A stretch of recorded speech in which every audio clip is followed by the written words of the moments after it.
No, pero hoy día vamos a comenzar otro tema que son los aliviaderos, ¿ya?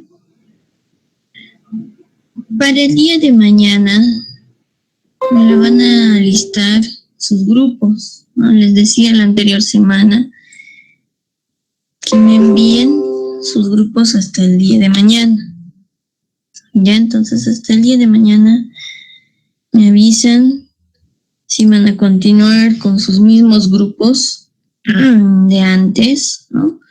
O van a formar nuevos grupos, van a seguir exponiendo de forma individual, o se van a unir a otros grupos, dependiendo de ustedes. Ya, entonces hasta el día de mañana me dicen, ¿no?, quiénes van a estar en sus grupos.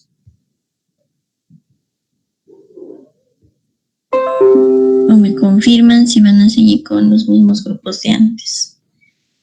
Ya de esa forma les voy a asignar también el día de su exposición, ¿no?, para la siguiente, sí, y les voy a decir también qué día, ¿ya?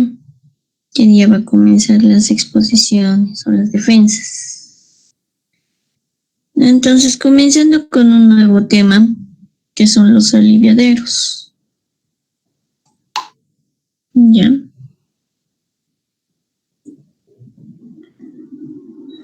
Nos iremos entonces a la introducción, ¿no? En las presas de embalse,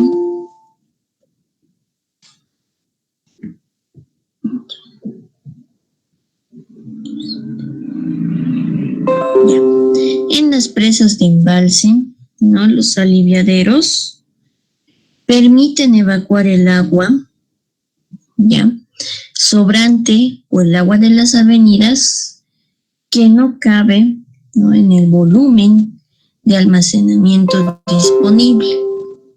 Ya en las presas de derivación, ¿no?, permiten desviar el caudal excedente del deseado,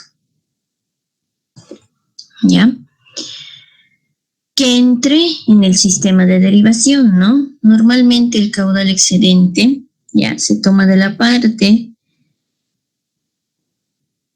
más alta del embalse y se lleva de nuevo mediante un canal artificial al río o al curso natural del agua. En presas de tierra es de capital importancia, ¿no?, que la capacidad de desagüe del aliviadero sea amplia, ya que podrían destruirse si son rebasadas por el agua. Por el contrario, las presas, ¿no?, esperen un momentito, los compañeros quieren empezar.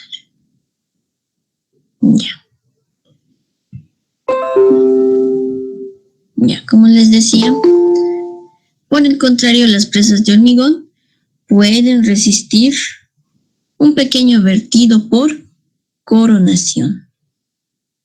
¿Ya?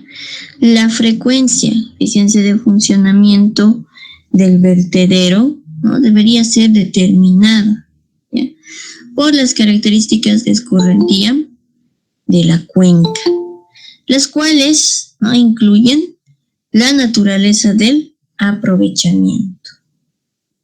¿Ya? Entonces, en las presas de embalse, los aliviaderos que nos permiten evacuar el agua sobrante o el agua de las avenidas que no cabe, ¿no?, en el volumen de almacenamiento disponible. ¿Ya? En las presas de derivación permiten desviar el caudal excedente del deseado que entre en el sistema de derivación. Normalmente el caudal excedente se toma de la parte más alta del embalse, ¿no?, y se lleva de nuevo mediante un canal artificial al río o al curso natural del agua. En presas de tierra es de capital importancia, ¿no? Que la capacidad de desagüe del aliviadero se amplia, ¿ya? Ya que podrían destruirse si son rebasadas por el agua.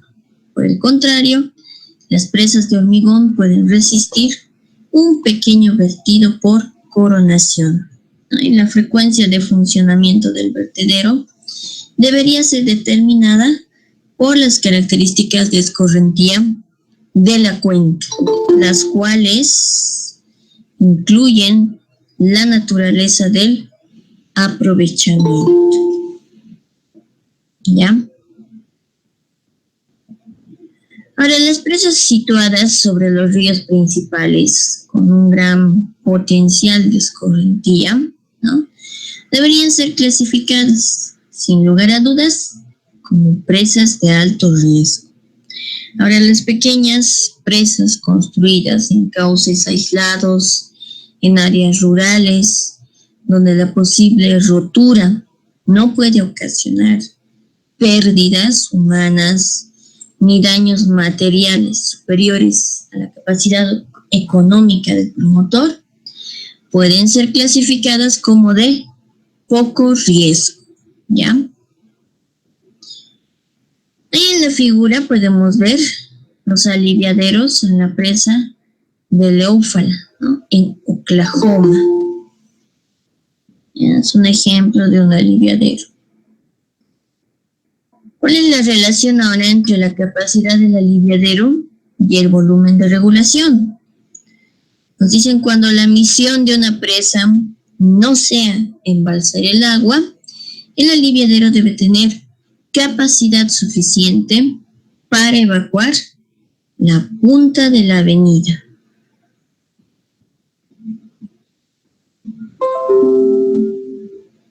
¿Ya? En ese caso, lo más importante, ¿no?, es conocer el valor del pico de la avenida. En aquellos lugares en los que elevando la presa pueda conseguirse almacenar un gran volumen por encima del nivel normal del embalse, lo cual puede ser económico, se puede almacenar temporalmente gran parte del volumen de las avenidas y por consiguiente reducir la capacidad del aliviadero, ¿no? Ahora, si la presa se puede construir lo suficientemente alta para almacenar el volumen de avenidas, además del volumen normal, no resulta teóricamente necesario disponer un aliviadero, ¿ya?, salvo en ese caso de emergencia, ¿no? En este caso, el máximo nivel del embalse dependerá del volumen de la avenida, ¿ya? Entonces, cuando la misión de una presa no sea embalsar el agua, el aliviadero debe tener la capacidad suficiente, ¿no?, para evacuar la punta de la avenida. En ese caso, lo más importante es conocer el valor del pico de la avenida. En aquellos lugares en los que elevando la presa, ¿no?, puede conseguirse almacenar un gran volumen por encima del nivel normal del embalse, lo cual puede ser económico, se puede almacenar temporalmente gran parte del volumen de avenidas y por consiguiente reducir la capacidad del aliviadero, ¿ya? Ahora, si la presa se puede construir lo suficientemente alta, ¿no?, para almacenar el volumen de avenidas, además del volumen normal, no resulta teóricamente necesario disponer un aliviadero, salvo en casos de emergencia, ¿ya? En este caso, el máximo nivel del embalse, ¿no?, dependerá del volumen de la avenida. Ahora, en muchos proyectos de embalse será necesaria la utilización de un volumen de resguardo por consideraciones económicas. Para determinar el conjunto presa-aliviadero más económico, se tiene que estudiar la propagación de la avenida en el embalse para deducir cuál es la relación más económica ¿ya?, entre la capacidad del aliviadero, ¿no?, y el volumen embalsable, por encima del nivel normal. Sin embargo, aunque se hagan estos estudios, también deben de estudiarse las dimensiones mínimas del aliviadero compatibles con la seguridad.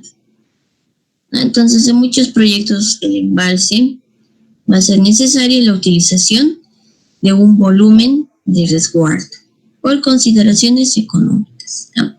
Ahora, para determinar el conjunto presa-aliviadero más económico, ¿no?, se tiene que estudiar la propagación de la avenida en el embalse, ¿no?, para deducir cuál es la relación más económica entre la capacidad del aliviadero y el volumen embalsable, ¿no?, por encima del nivel normal. Sin embargo, aunque se hagan estos estudios, también deben de estudiarse las dimensiones mínimas del aliviadero, compatibles con la seguridad, ¿ya? Aquí podemos ver algunas partes, ¿no?, de la presa, y también podemos ver dónde se encuentran los aliviaderos, ¿ya? Por acá tenemos la toma superficial, por acá están los aliviaderos superficiales, el desagüe de medio fondo, el desagüe de fondo, la toma de servicio, un túnel, ¿no? Lo que estamos estudiando ahora en este momento, los aliviaderos. Ahora, el efecto regulador del embalse. Fíjense que la acumulación de agua en un embalse, ¿no?, depende de la diferencia entre los caudales que entran y salen para un intervalo de tiempo delta T. Esta relación, ¿ya?, puede expresarse por medio de la siguiente ecuación. El volumen acumulado en un intervalo de tiempo será igual al caudal medio, ¿no?, que entra en el embalse durante el intervalo de tiempo por este intervalo de tiempo menos el caudal medio que sale del embalse durante este intervalo de tiempo por este intervalo de tiempo, ¿ya? Los caudales de salida no varían porque depende de las dimensiones y tipo de aliviadero y también de la forma de operar el aliviadero. Y los desagües, en algunos casos, para regular el caudal evacuado. Ahora, la capacidad de descarga, ¿no?, de un aliviadero depende de sus dispositivos de control. En un aliviadero simple, el caudal variará con la altura de lámina de agua sobre la coronación, ¿ya?, y el volumen de regulación del embalse aumenta al aumentar el caudal de desagüe, ¿no? Entonces, como les decía, el efecto regulador del embalse. ¿Qué pasa con el efecto regulador del embalse? La acumulación de agua en un embalse depende de la diferencia entre los caudales que entran y salen para un intervalo de tiempo delta T. Esta relación lo expresamos con esta ecuación, ¿no?, que está en el cuadro blanco. Ahora, los caudales de salida varían dependiendo de las dimensiones, del tipo, de la forma de operar del aliviadero y en algunos casos de los desagües, ¿no?, para regular el caudal evacuado.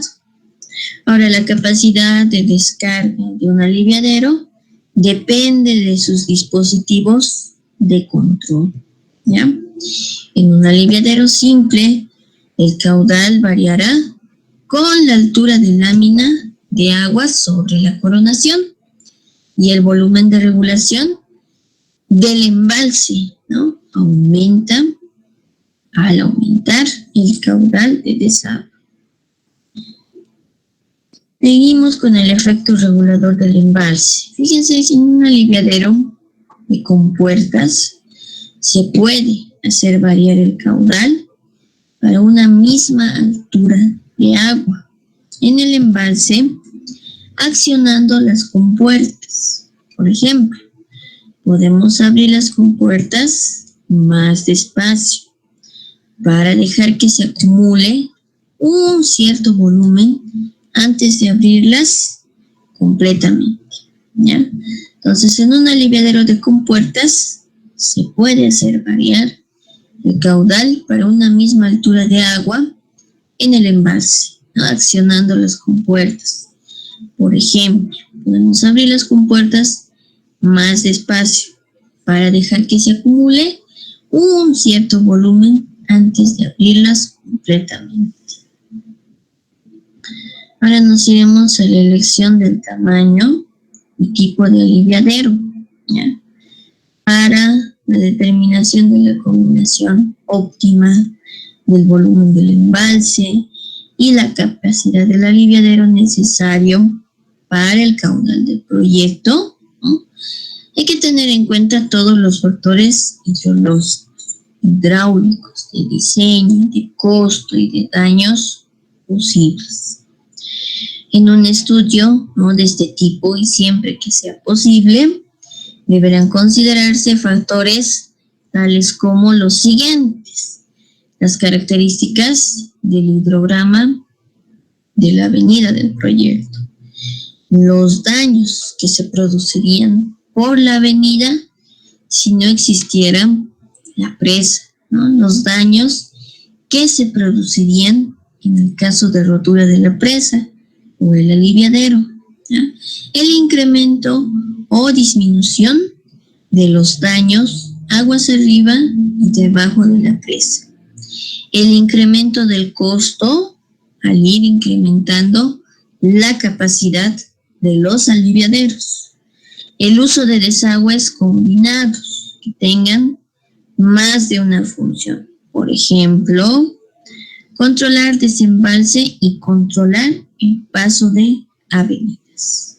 Entonces, para la determinación de la combinación óptima del volumen del embalse y la capacidad del aliviadero necesario para el caudal del proyecto, hay que tener en cuenta todos los factores hidrológicos, hidráulicos, de diseño, de costo y de daños posibles, ¿ya? Un estudio de este tipo, y siempre que sea posible, deberán considerarse los siguientes factores, ¿no? Características del hidrograma de la avenida del proyecto, los daños que se producirían por esa avenida si no existiese la presa, los daños que se producirían en el caso de rotura de la presa o del aliviadero, el incremento o disminución de los daños aguas arriba y aguas abajo de la presa, el incremento del costo al ir incrementando la capacidad de los aliviaderos, el uso de desagües combinados que tengan más de una función. Por ejemplo, controlar el desembalse y controlar el paso de las avenidas, ¿ya? Entonces, de eso depende la elección del tamaño y tipo del aliviadero. Podemos ver otros ejemplos de aliviaderos, ¿no? Tenemos los aliviaderos de la presa de Timah Taso en Malasia. Por el lado izquierdo tenemos el aliviadero principal y por el lado derecho tenemos el aliviadero de emergencia, ¿ya? Ese es un ejemplo también. ¿Hasta ahí tienen alguna duda o consulta de lo que estamos viendo en la parte teórica? Antes que me vaya a las preguntas.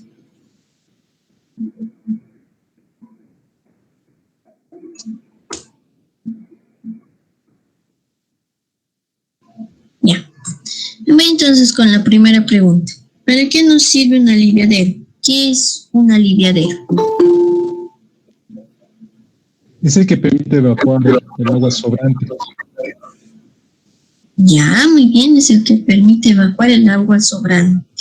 ¿Qué más?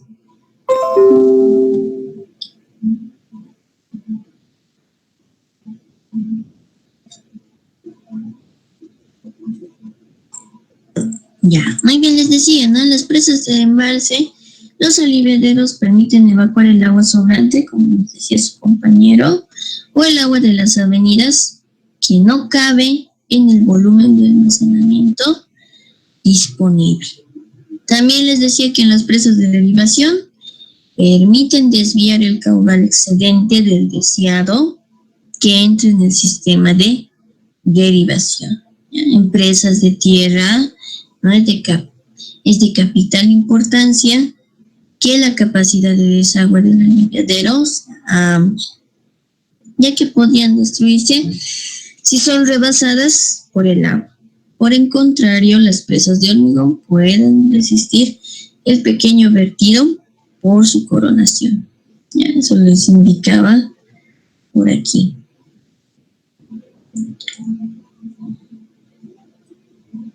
También hemos visto la relación, ¿no?, entre la capacidad del aliviadero y el volumen de regulación.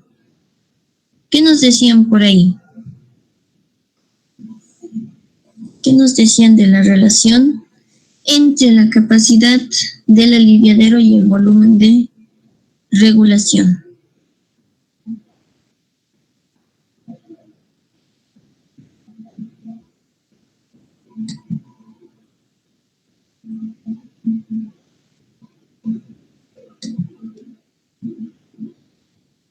¿Qué dice?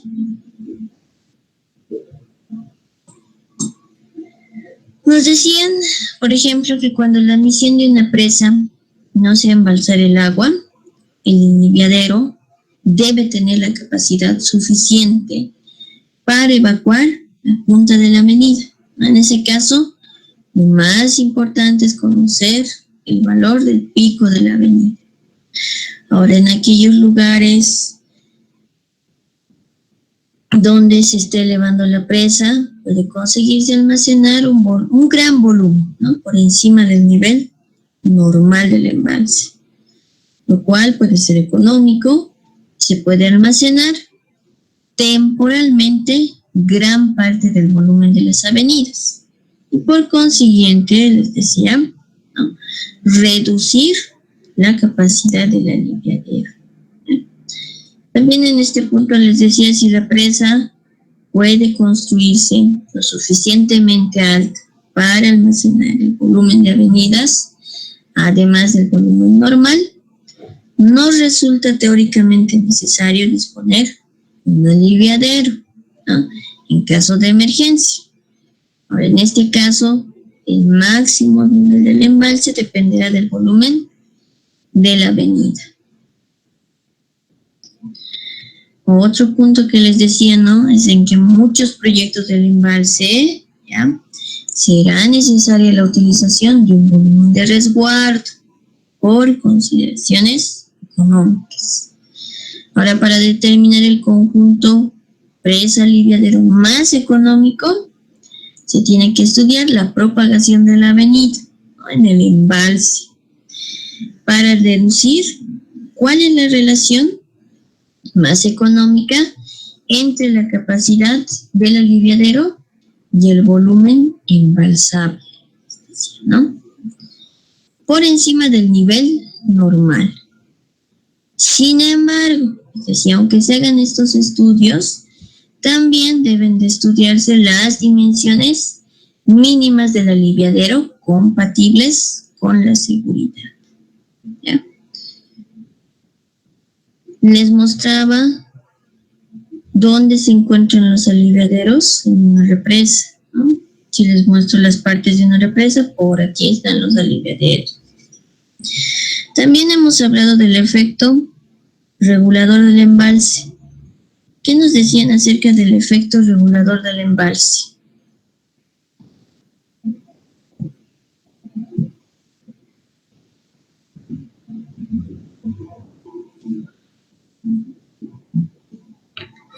La acumulación de agua de un embalse depende de los caudales entrantes y de los salientes para un determinado tiempo. Muy bien, ¿no? Depende de los caudales entrantes y salientes para un determinado tiempo. ¿Qué más? Los caudales de salida varían porque dependen de las dimensiones y tipo de aliviadero y también de la forma de operar el aliviadero. Muy bien, ¿no? Dependen de la forma de operar, del tipo de aliviadero. Eso les decía, dependen de las dimensiones, del tipo de aliviadero, de la forma de operar del aliviadero. Además, que la capacidad de descarga de un aliviadero depende de sus dispositivos de control, ¿ya? Y en un aliviadero simple, ¿no? Les decía, el caudal variará con la altura de la lámina de agua sobre la coronación, ¿no? Y el volumen de regulación del embalse aumenta al aumentar el caudal de desagüe. Les decía, en un aliviadero de compuertas puede hacer variar el caudal para una misma altura en el embalse, ¿no? Accionando las compuertas. Por ejemplo, podemos abrir las compuertas más despacio para dejar que se acumule un cierto volumen antes de abrirlas completamente. ¿De qué depende ahora la elección del tamaño y tipo de aliviadero? ¿De qué dependerá? La elección del tamaño y tipo de aliviadero.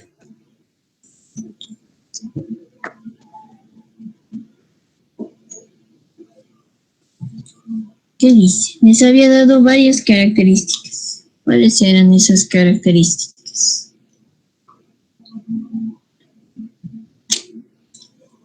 Incremento o disminución de los daños de aguas arriba y debajo de la presa. Ya, muy bien. ¿Qué más?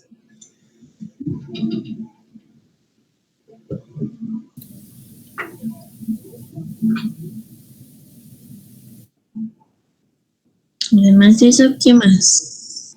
¿Qué otras características más había? Daños que se producirán en el caso de rotura de la presa o el aliviadero. Ya, muy bien. ¿Qué más? Eran varias características, ¿verdad? Nos han citado dos. ¿Cuáles más?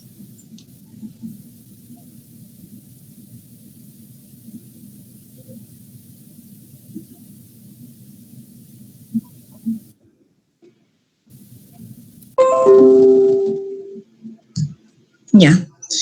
Y si hago recuerdo, ¿no? Para la determinación, les decía, de la combinación óptima del embalse y la capacidad del aliviadero necesario para el caudal del proyecto, hay que tener en cuenta todos los factores hidrológicos, hidráulicos de diseño, de costo y de daños posibles. Ahora, en el estudio de este tipo, y siempre que sea posible, deberán considerarse factores, es decir, tales como los siguientes: las características del hidrograma, ¿no?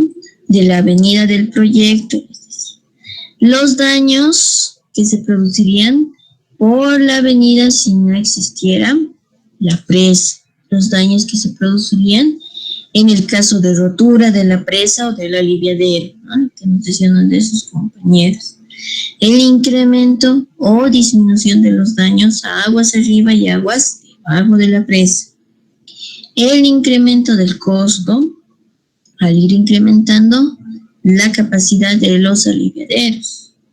El uso de desagües combinados que tengan más de una función. Por ejemplo, les decía, controlar desembalse y controlar el paso de avenidas. Ya de eso dependía la elección del tipo y tamaño del aliviadero. ¿Ya? Después les mostraba un ejemplo de aliviaderos, ¿no? Ahora nos iremos con lo que es proyecto.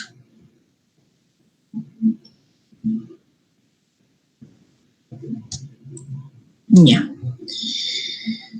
Vamos a irnos ahora a otro cálculo que es la estabilidad del talud aguas abajo. No tenemos como dato el peso específico, que es de 15 kilonewtons por metro cúbico, una constante C, que es igual a 20 kilonewtons por metro cuadrado.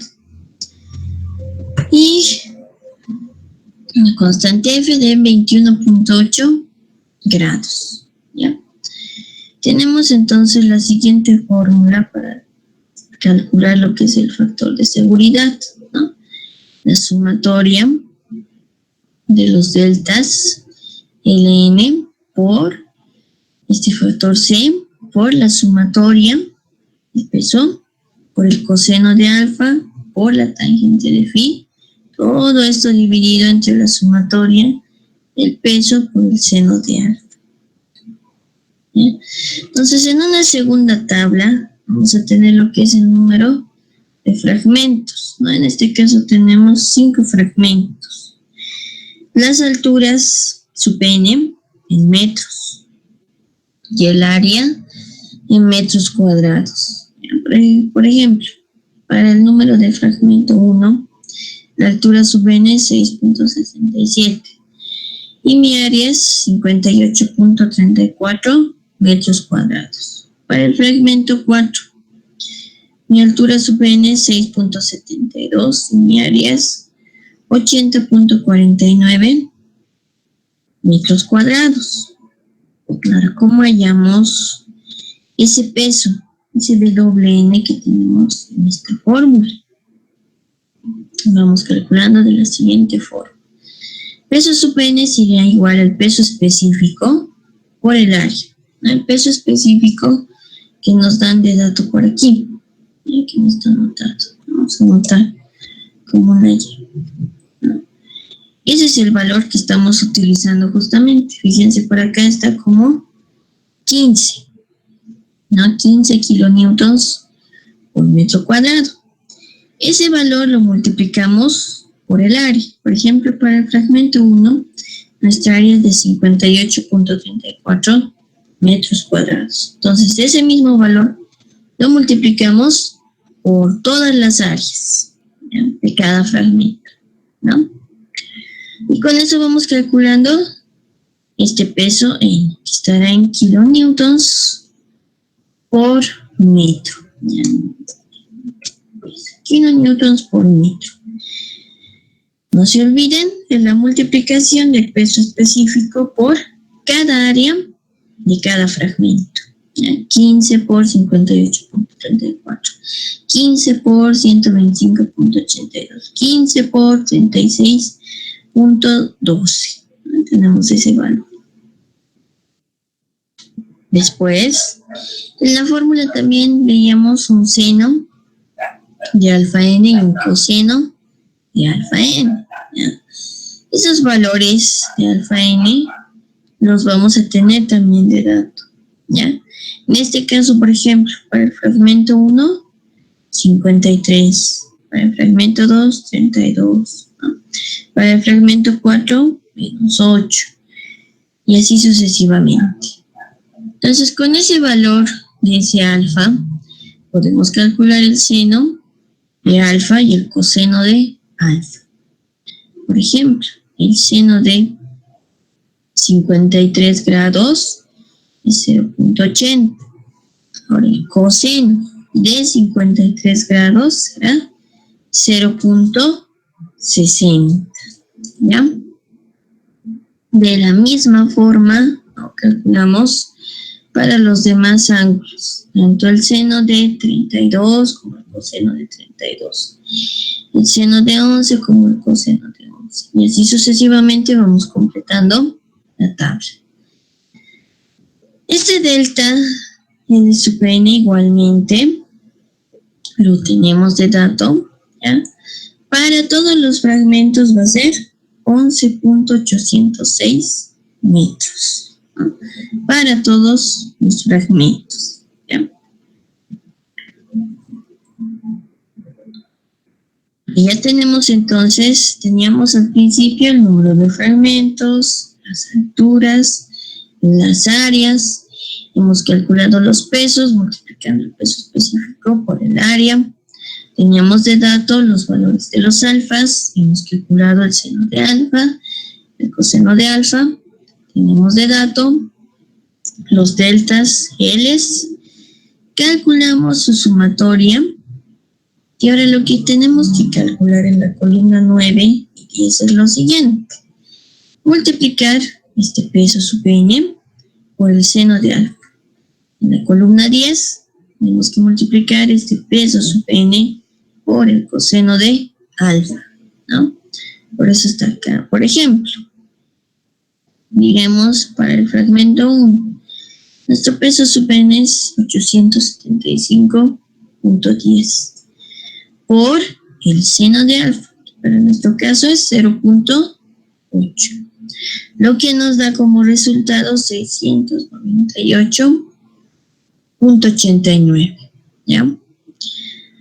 Para la otra columna, igualmente, multiplicamos peso sub n, 875.10, pero en este caso por el coseno de alfa, que en este caso es 0.60, ¿no? Y eso nos da un valor de 526.65. Lo mismo hacemos para los demás fragmentos, ¿no? Vamos multiplicando el valor de cada peso, ya sea por el seno o por el coseno. Por ejemplo, en la clase de 1887.30 por 0.53, ¿no? Para la columna 9. Para la columna 10 será 1887.30 por 0.85. Y de esa manera vamos completando la tabla para todos los fragmentos, ¿no? Para los 5 fragmentos que tenemos en este caso. Y hallamos sus sumatorias. Finalmente, ¿qué vamos a hacer? Vamos a calcular el factor de seguridad. Nos volvemos un paso atrás y ahí vemos que necesitamos para calcular ese factor de seguridad. ¿Recuerdan? Era la sumatoria de los delta L, ¿no? Por este factor C, por la sumatoria del peso por el coseno de alfa, por la tangente de phi, en este caso es mi phi, ¿no? Dividido entre la sumatoria de los pesos por el seno de alfa. ¿Ya? Entonces eso es lo que hacemos, ¿no? En este caso. Para eso hemos hecho todos estos cálculos, ¿ya?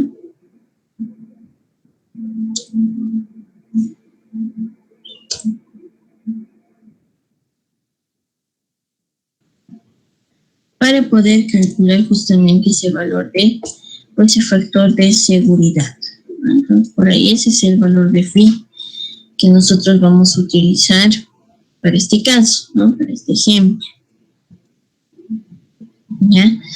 Entonces vamos recordando esa ecuación y en este caso tenemos las sumatorias, ¿no? Las sumatorias de delta L, que es 59.03. El valor de C que nos daban de dato, que en este caso es 20. Entonces vamos a ir reemplazando ese valor más las sumatorias del peso por el coseno de alfa, que en este caso es 5.564.59, por la tangente de phi, ¿de acuerdo? ¿Verdad? Eso nos decía la fórmula, por la tangente de phi. En nuestro caso, nuestra phi es 21.8 grados. Dividido entre la sumatoria de los pesos por el seno de alfa. ¿Vale? Y esa sumatoria lo tenemos por acá, 1634.57. Haciendo esos cálculos, el factor de seguridad para nuestro ejemplo es de 2.08. ¿Ya? Entonces, ustedes, ¿qué van a hacer para esta clase? Los que quieran, ¿no? Van a calcular el factor de seguridad para estos 5 fragmentos con estos datos de estas alturas, con estas áreas, con este valor, con estos valores de alfa, con estos valores de los delta L y con estos mismos valores que tenemos al principio. peso específico va a seguir siendo 15. El factor C va a seguir siendo 20 kilonewton por metro cuadrado. Y el ángulo phi va a seguir siendo 21.8 grados. Entonces, los que quieran pueden calcular el factor de seguridad para esta tabla, ¿no? Los que no también, ¿no? Eso ya es por puntos extra, ustedes ya saben. ¿Hasta ahí tienen alguna duda o consulta del ejemplo?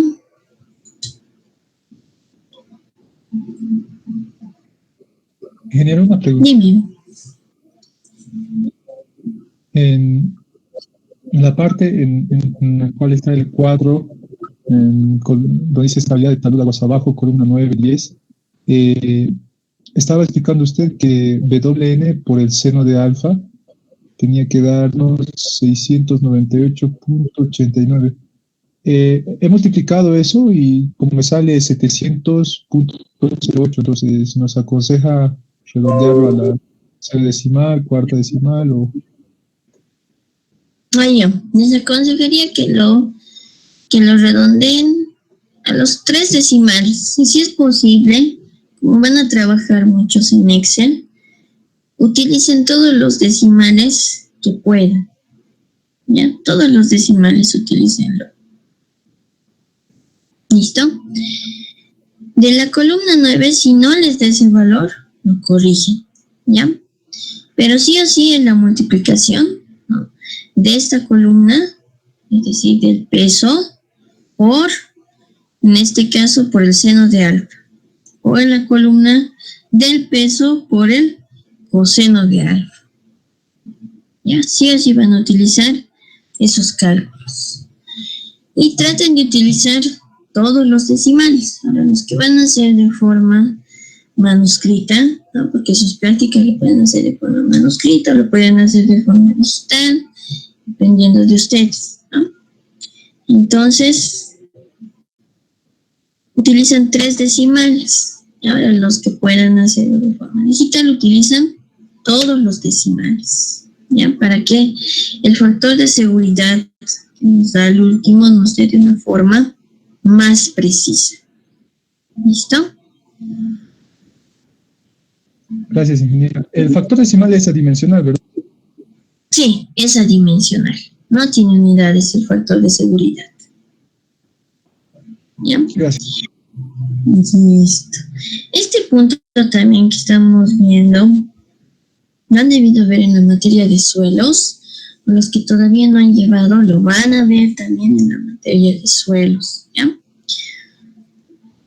Los riesgos que se presentan en las presas de tierra.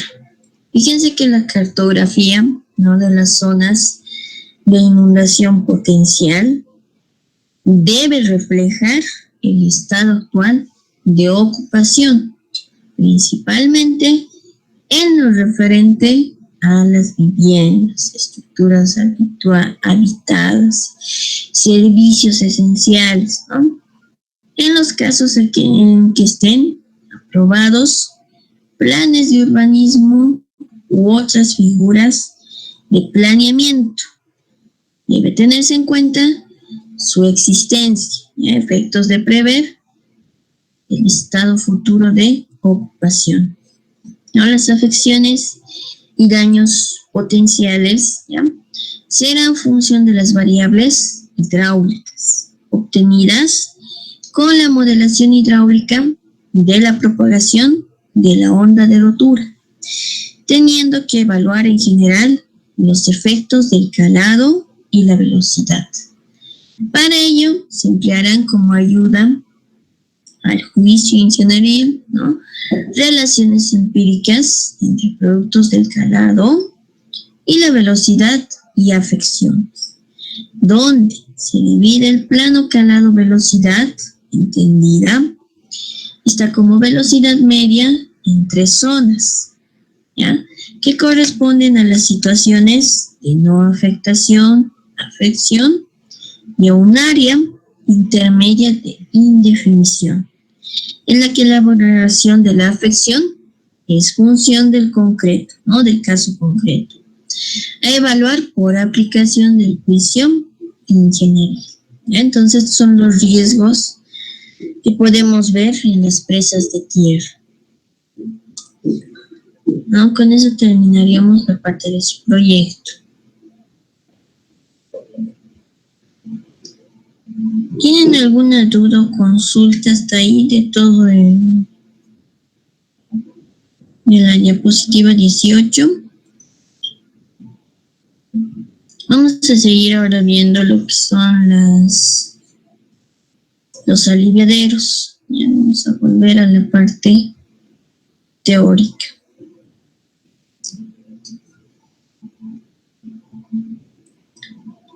Y como les decía, los que no estaban al principio,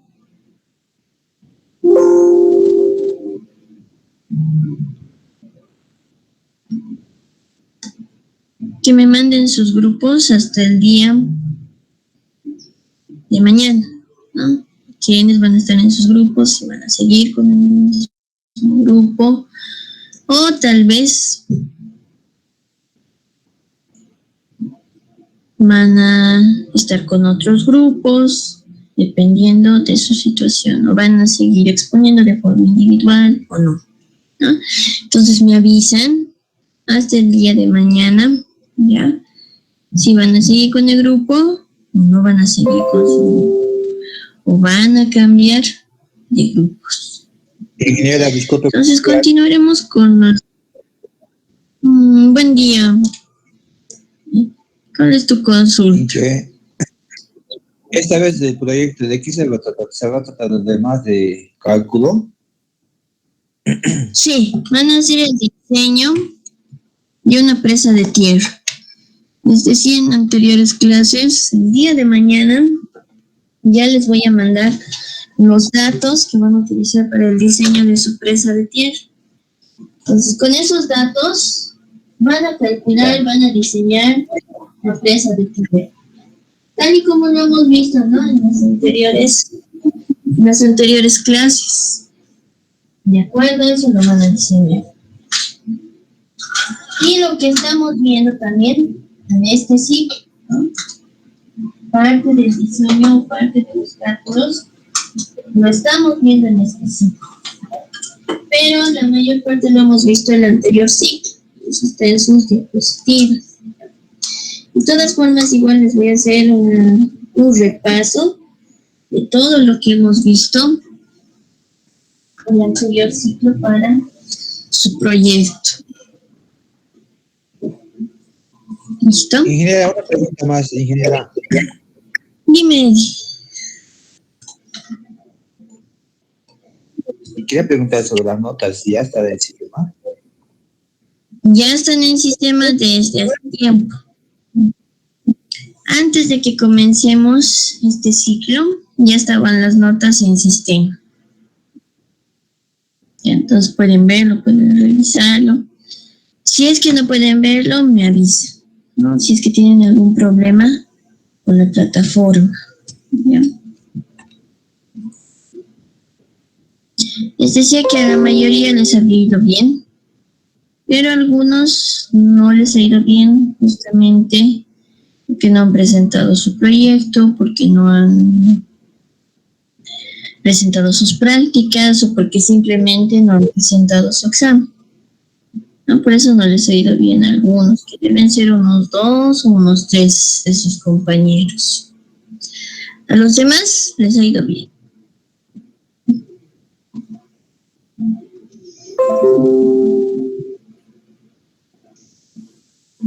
Ya. Seguiremos entonces con este tema de los aliviaderos, ¿ya? Habíamos visto en la anterior diapositiva el concepto de los aliviaderos, cómo vamos a elegir el tipo, ¿no?, de los aliviaderos y en función de qué características. Ahora veremos los aliviaderos principales, ¿ya? El diseño de un aliviadero, ¿no?, debe ser preparado considerando los distintos factores que influyen en su tipo y tamaño, seleccionando distintas variantes de cada uno de los componentes. ¿Se acuerdan? En la anterior diapositiva hemos visto de qué factores influye el tipo, tamaño del aliviadero, ¿ya? El diseño del aliviadero, además, puede utilizar muchas combinaciones de los distintos componentes, ¿no? Una vez, ahora que se ha determinado el caudal de desagüe mediante la regulación de la avenida de proyecto, se pueden elegir las dimensiones generales del aliviadero, ¿ya? Después se puede desarrollar el proyecto de un aliviadero específico, ¿no? Teniendo en cuenta las condiciones particulares de topografía y cimentación, ¿ya? Y adaptando, ¿no?, la estructura de control y los distintos elementos o las condiciones existentes.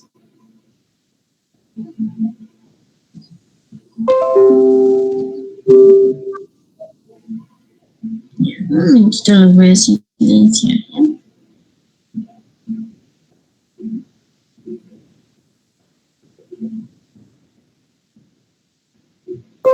Ya. Entonces, los aliviaderos principales, como les decía en la anterior diapositiva, ¿no? El diseño de un aliviadero debe estar preparado considerando los distintos factores que influyen en su tipo y tamaño, seleccionando distintas variantes de cada uno de sus componentes, ¿ya? El diseño del aliviadero, les decía, puede utilizar muchas combinaciones de los distintos componentes. Una vez que se ha determinado el caudal de desagüe mediante la regulación de la avenida del proyecto, se pueden elegir las dimensiones generales del aliviadero, ¿no? Después se puede desarrollar el proyecto de un aliviadero específico, teniendo en cuenta las condiciones particulares de topografía y cimentación, ¿ya? Y adoptando la estructura de control y los distintos elementos a las condiciones existentes, ¿no? Ahora, al elegir el aliviadero, hay que tener en cuenta la pendiente del terreno, atravesado por el aliviadero y el canal de desagüe, ¿ya? La clase y el volumen de excavación, ¿no? El peligro de erosión en las superficies en contacto con el agua, la permeabilidad, la resistencia del cimiento, la estabilidad de los taludes excavados, ¿ya? La elección de unas determinadas dimensiones o dispositivos para uno de los elementos del aliviadero, ¿no?, puede influir en la selección de otros elementos. El aliviadero puede formar parte integrante de la presa o puede estar separado, constituyendo una estructura independiente. En algunos casos, puede combinarse como un elemento más de descarga, ¿no?, junto a los desagües, o estar integrado en el plan de desvío del río por motivos económicos, ¿ya? Por lo tanto, la situación, el tipo y dimensiones de otros elementos pueden influir en el emplazamiento del aliviadero y sus características, ¿no?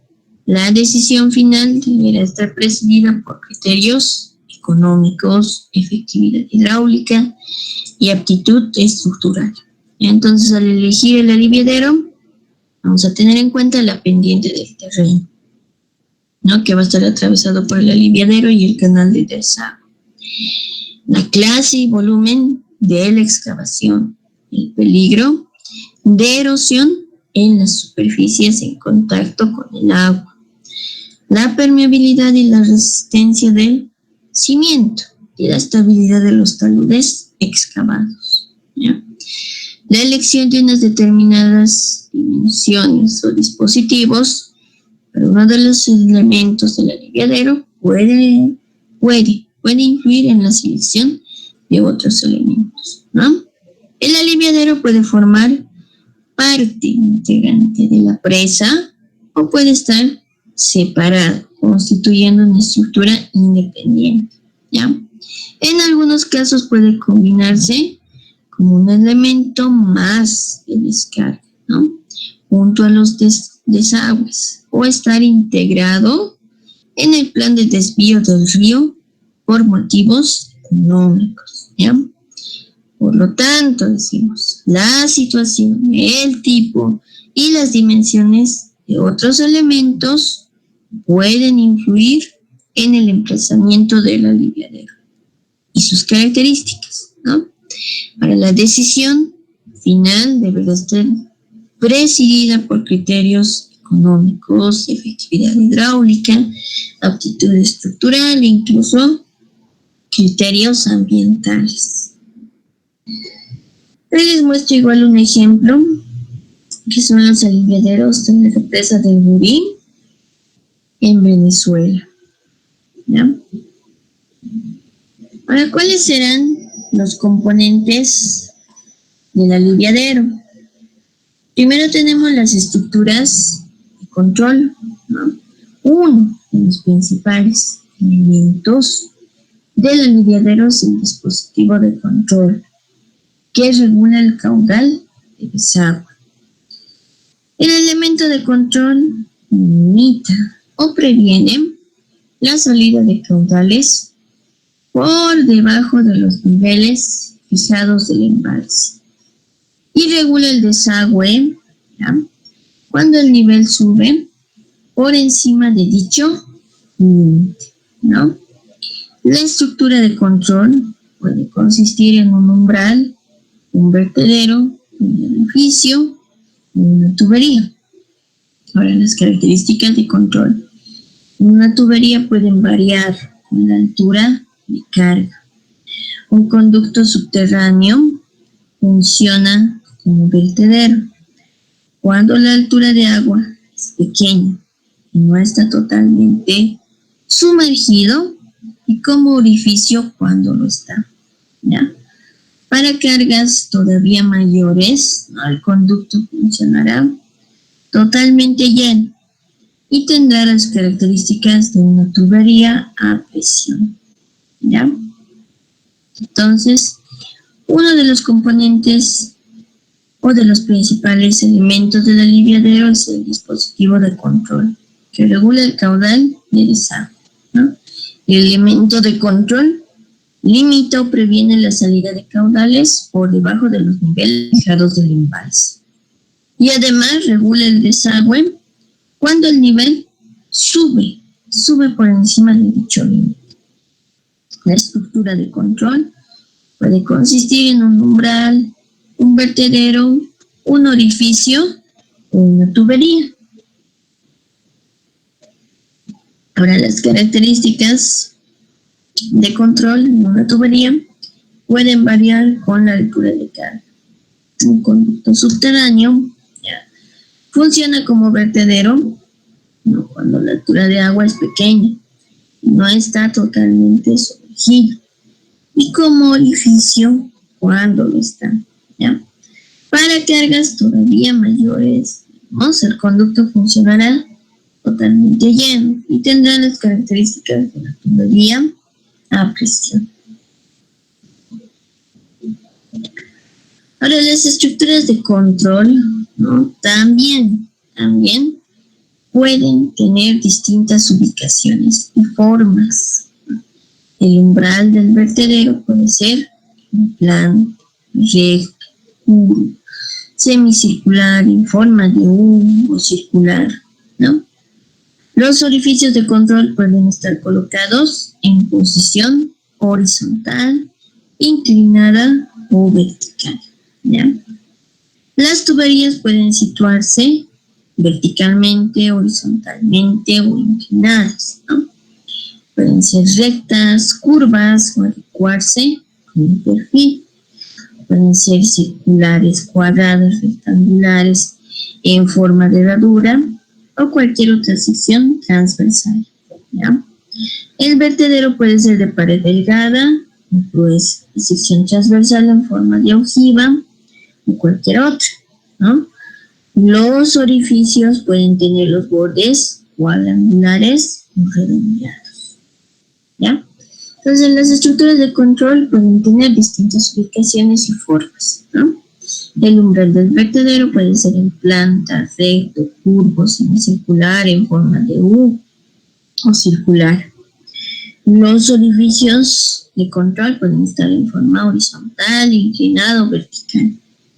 Las tuberías pueden situarse verticalmente, horizontalmente o inclinadas. Pueden ser rectas, curvas o adecuarse a un perfil.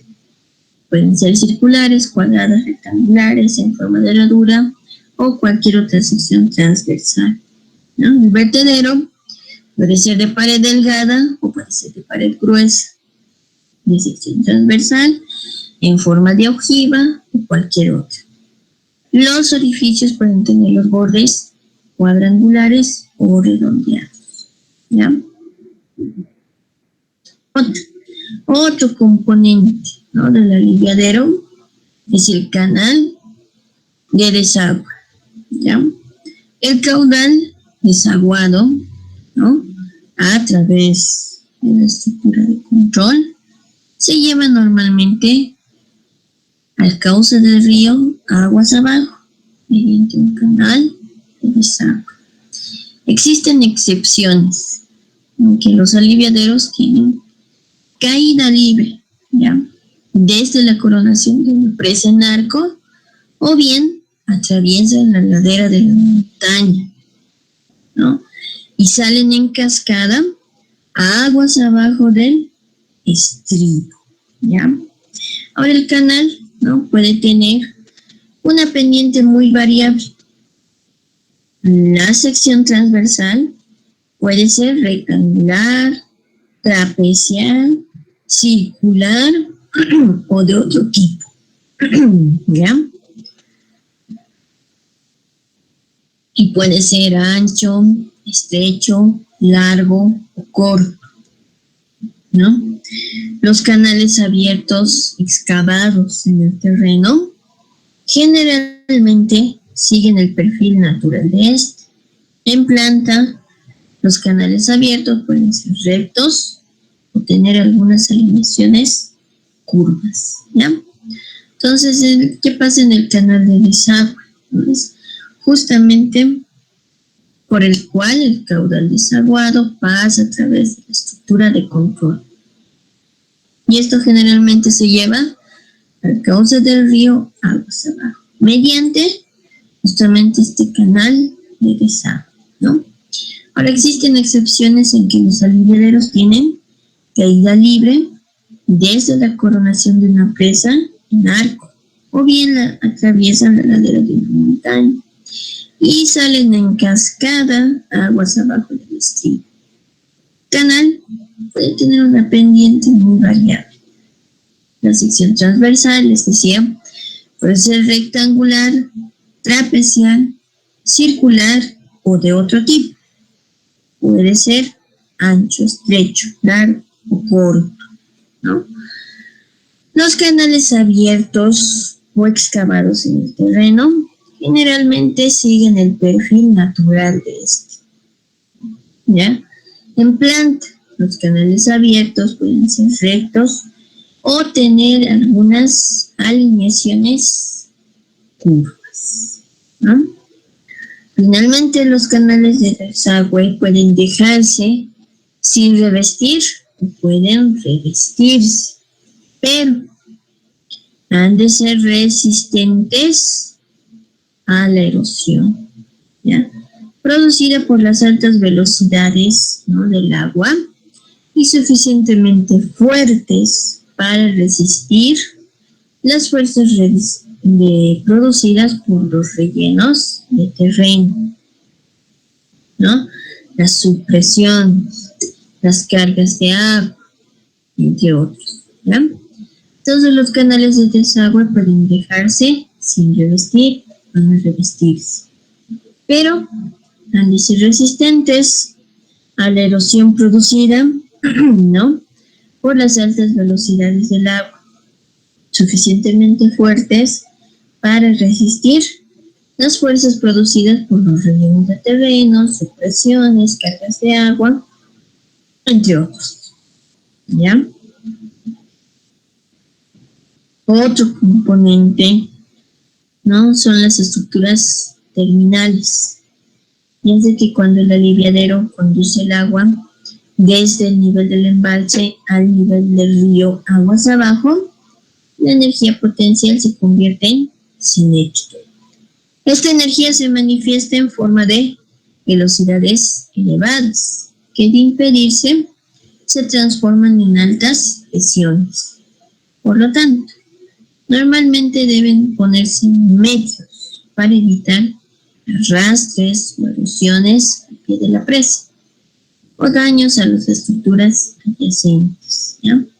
En algunos casos, ¿no?, la descarga se realiza a altas velocidades, directamente sobre el río, o en donde la energía es absorbida a lo largo del cauce por impacto, turbulencia y rozamiento, ¿no?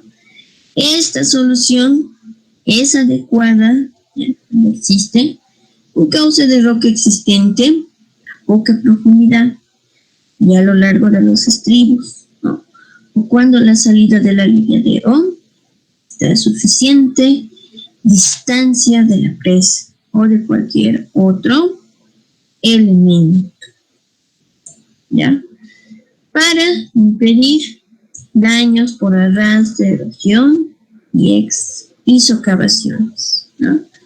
Entonces, las estructuras terminales, cuando el aliviadero conduce el agua desde el nivel del embalse al nivel del río aguas abajo, la energía potencial se transforma en energía cinética. Esta energía se manifiesta en forma de velocidades elevadas que, al impedirse, se transforman en altas presiones.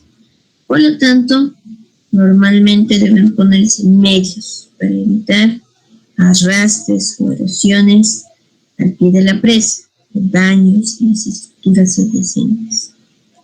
En algunos casos, la descarga se realiza a altas velocidades, ¿no?, directamente sobre el río, ¿ya? En algunos casos, ¿no? Sí. Por lo tanto, normalmente deben ponerse medios para evitar arrastres o erosiones al pie de la presa o daños a las estructuras adyacentes, ¿ya? En algunos casos, la descarga se realiza a altas velocidades, ¿no?, directamente sobre el río, donde la energía es absorbida a lo largo del cauce con impacto, turbulencia o rozamiento, ¿ya? Esta solución es adecuada cuando existe un cauce de roca resistente a poca profundidad y a lo largo de los estribos, o cuando la salida del aliviadero está a suficiente distancia de la presa o de cualquier otro elemento para impedir daños por arrastre, erosión o socavaciones. Hasta ahí vamos a quedar. No sé si tienen alguna duda o consulta hasta ahí.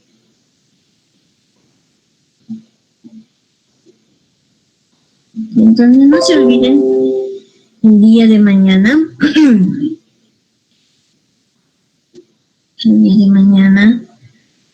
o hasta el día de mañana, enviarme, ¿no?, sus listas, ¿ya? Sus listas de sus grupos, o si es que van a exponer de forma individual o si van a unir otros grupos, dependiendo de ustedes, ¿no? Entonces, los que quieran lo resuelven en el ejercicio que les vi en la diapositiva anterior. No se olviden sus prácticas de la anterior semana, es hasta el día de mañana, ¿ya? Si no pueden subirlo a la plataforma, tienen problemas con la plataforma, me lo envían directamente al WhatsApp o me lo envían al correo, ¿no? Les decía, mejor si sea en formato PDF. Ahora, si tienen mucha dificultad en convertirlo en formato PDF, entonces me lo envían en formato Word, en fotografía, pero lo más recomendable es que me lo envíen en formato PDF, les decía, ¿ya?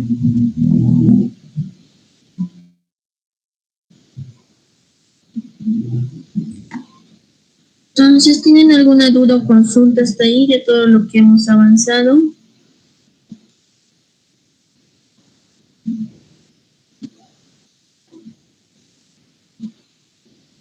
Y una cosa más, las notas, no tengo esa posibilidad de enviarles o de mandarles su nota mediante WhatsApp.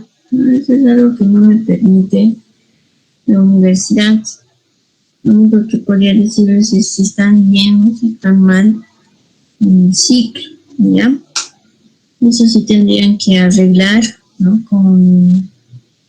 con la secretaria, pero con el mismo ingeniero Mendizábal, para que ustedes puedan ingresar a la plataforma y puedan ver sus notas, ¿ya? Por en caso de que no, solamente podríamos esperar a que los habiliten en la plataforma y así puedan ver sus notas, ¿no? ¿Listo? Entonces no tengo esa posibilidad, ¿ya? De darles sus notas. Solamente les puedo decir que la mayoría se ha ido bien, ¿no? Solamente los que no han presentado sus prácticas, no se han presentado en el examen o no han defendido su proyecto, no les ha ido muy bien, ¿ya? Pues con eso nos vemos el día de mañana. Hasta luego, chicos, se cuidan. Hasta luego, Inge. Hasta luego, ingeniera, gracias. Hasta luego.